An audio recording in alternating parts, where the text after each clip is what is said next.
Gangster Neeraj Bawana, नवीन बाली और gangster Himanshu भाऊ जो विदेश में बैठकर नीरज बवाना की गैंग को ऑपरेट कर रहा है, एक बार फिर से बड़े कांड को अंजाम दिया है। और नीरज बवाना के सबसे बड़े दुश्मन कहे जाने वाले जो फिलहाल इस दुनिया में नहीं है, पुलिस ने उसका एनकाउंटर कर रखा है। गैंगस्टर नीतू दाबोदिया जो नीरज बवाना का गुरु भी कहा जाता है, जिसकी गैंग में नीरज बवाना कभी रहा करता था, आज एक बार फिर से नीरज बवाना, नवीन बाली गैंग के बदमाशों ने नीतू दाबोदिया गैंग के एक बदमाश की हरियाणा के सोनीपत में सरेआम 40 से 45 गोलियां मारकर एक गैंग वॉर में हत्या कर दी। तो एक बार फिर से हरियाणा के सोनीपत में भयानक गैंग वॉर हुआ है, जिसमें नीतू दाबोदिया गैंग के सुंदर मलिक की हत्या हो गई है। तो पूरी कहानी बताएंगे आपको, साथ ही नीरज बवाना गैंग किस तरह से बदले के लिए जानी जाती है और अब तक के इतिहास में नीरज बवाना की जब जब बातें होती हैं दिल्ली अंडरवर्ल्ड में, हरियाणा के अंडरवर्ल्ड में, तब ये सब सारी बातें निकलकर सामने आती हैं। लेकिन सबसे पहले मैं आपको आज की खबर बताऊंगा, उसके बाद नीरज बवाना गैंग के और गुनाहों और कर्मकांडों की बातें बताऊंगा। तो इस वीडियो के अंत तक बने रहिएगा। नमस्कार, मेरा नाम है देवनाथ पांडे और आप देख रहे हैं रोजाना की तरह BDF न्यूज की क्राइम सीरीज खलनायक, जिसमें हम आपको रोजाना सुनाते हैं अपराध की दुनिया की छोटी और बड़ी खबरें। दरअसल हरियाणा के सोनीपत से एक बड़ी खबर इस वक्त सामने आ रही है। यहां पर नीतू दाबोदिया गैंग के शार्प शूटर की अज्ञात बदमाशों ने गोली मारकर हत्या कर दी। अज्ञात क्यों कह रहा हूं, बताऊंगा। बदमाशों ने लगातार 35 से 40 राउंड फायरिंग की है और गैंगस्टर को गोलियों से भूनकर उसे मौत की घाट उतार दिया। घटना को सोनीपत के मुरथल स्थित गुलशन ढाबे पर अंजाम दिया गया है। इस मामले में पुलिस के साथ ही क्राइम ब्रांच की टीम भी उस वक्त दिखाई दी। आरोपियों की तलाश फिलहाल की जा रही है, आरोपी भी पकड़े नहीं गए हैं। सोनीपत यानी हरियाणा के सोनीपत की धरती एक बार फिर से गैंगस्टर के खून से लाल होते हुए दिखाई दी। कभी गैंगस्टर नीतू दाबोदिया गैंग का शार्प शूटर रहा सुंदर मलिक और अब शराब कारोबारी मुरथल के गुलशन ढाबे पर बदमाशों की गोलियों का आज शिकार हो गया। जो गैंगस्टर मारा गया है यानी सुंदर मलिक, उस पर बदमाशों ने, जैसा मैंने जिक्र किया, 35 से 40 गोलियां मारी। गोलियां लगने से ही उसकी मौके पर मौत हुई है। वारदात की जैसे ही सूचना मिलती है पुलिस को, पुलिस के आला अधिकारी अपने दल बल के साथ घटनास्थल पर पहुंचते हैं। मामले की गंभीरता से जांच में जुटी हुई है पुलिस। सोनीपत पुलिस ने ढाबे पर लगे CCTV फुटेज का DVR भी अपने कब्जे में लिया है। बदमाशों का पता करने में पुलिस फिलहाल लगी है। एक ब्लैक स्कॉर्पियो में सवार होकर शराब कारोबारी सुंदर मलिक पहले गुलशन ढाबे पर पहुंचता है। वहां उसका पीछा करते हुए एक होंडा सिटी कार में 3 बदमाश आते हैं और उन्होंने वहीं पर आते ही ताबड़तोड़ गोलियां चलानी शुरू कर दी। नाव देखा ना ताव।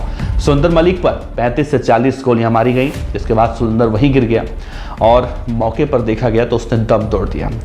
अब मरने वाला गैंगस्टर शार्प शूटर सुंदर मलिक, जिस पर संगीन अपराधों को अंजाम देने का आरोप था और हाल ही में वो जमानत पर बाहर आया था।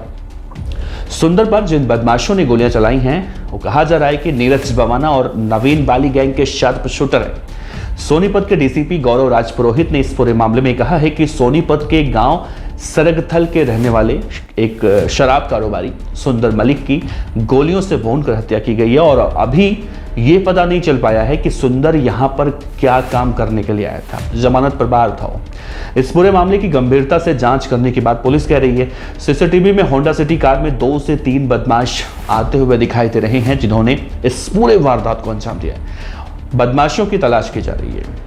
अब सोनीपत पुलिस की टीम जो है, करीब 7 टीमें इस मामले की जांच कर रही हैं और बहुत ही जल्दी आरोपियों को दबोच लिया जाएगा, ऐसा हरियाणा के सोनीपत की पुलिस कह रही है। लेकिन दोस्तों मैं आपको बताऊं, नीरज बवाना कौन है और नीतू दाबोदिया कौन था। दरअसल जब बहुत पहले हम दिल्ली अंडरवर्ल्ड की हम बात करते हैं तो नीतू दाबोदिया दरअसल अगर हम ये कहें कि इकलौता गैंगस्टर था जिसकी गैंग में नीरज बवाना का भी काम किया करता था। और जब नीरज बवाना ने अपनी अलग गैंग बनाने की कोशिश की तो नीतू दाबोदिया और नीरज बवाना गैंग के बीच में गैंग वॉर का सिलसिला शुरू हुआ।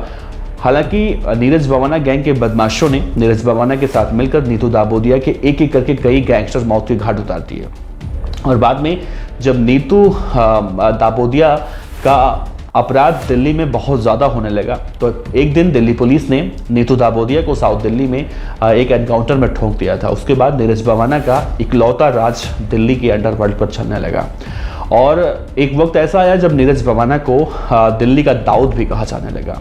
आज बेशक नीरज बवाना दिल्ली के तिहाड़ जेल में बंद हो, लेकिन नीरज बवाना जब उसके गैंग के बदमाश या फिर वो जब किसी तरह से अपराधों को अंजाम देते हैं तो इस तरह की तस्वीरें निकलकर सामने आती हैं। और बदले की बात मैंने शुरू में की थी, तो नीरज भवाना गैंग बदले के लिए इस तरह जानी जाती है दोस्तों।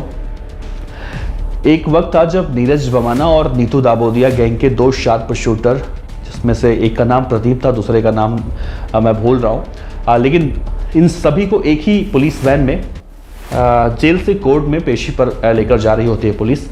रास्ते में नीरज भवाना और राहुल काला, जो नवीन बाली का भाई बताया जाता है, इन दोनों ने पुलिस की वैन में ही उन शूटरों को, यानी कि अपने विरोधी गैंग के बदमाश, नीतू दाबोदिया गैंग के बदमाश को वहीं पर मार डाला था। अब आप कल्पना कीजिए कि एक ही पुलिस वैन में दो गुट के बदमाश हैं, जिसमें नीरज भवाना पहले से जेल में बंद है और उसी वैन में है, वैन में हत्या करता है और उसके बाद उसे डर नहीं किसी बात का। तो तुरंत सुंदर मलिक जो आज मारा गया है, जो शराब कारोबारी बताया जा रहा है, ये हरियाणा के सोनीपत में मुरथल ढाबे पर पराठे खाने गया था या फिर किसी और एजेंडे के तहत गया था, लेकिन ये भी कई अपराधों में वांछित था और अभी फिलहाल ये जमानत पर बाहर आया था। और जैसा कि आप सभी को पता है दोस्तों, जब एक बार आप अपराध की दुनिया में आ जाते हैं, मैं आपको नहीं कह रहा हूँ, कोई भी जब एक बार अपराध की दुनिया में आ जाता है और जब जेल से जमानत पर आता है, तो उसके सर पर 24 घंटे खतरे की घंटी बजती रहती है।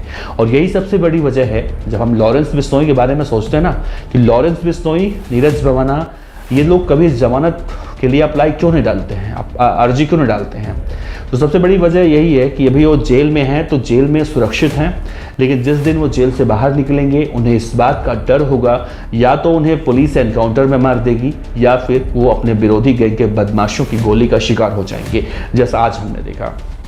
तो सुंदर मलिक मारा जा चुका है।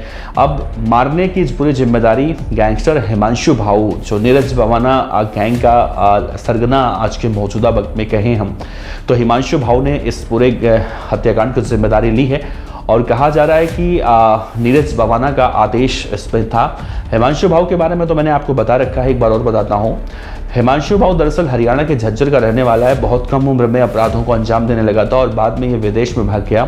और चाहे झज्जर में हम प्रधान की हत्या की बात कर लें, इससे पहले एक साल में 3 से 4 वारदात हिमांशु भाऊ कर चुका है।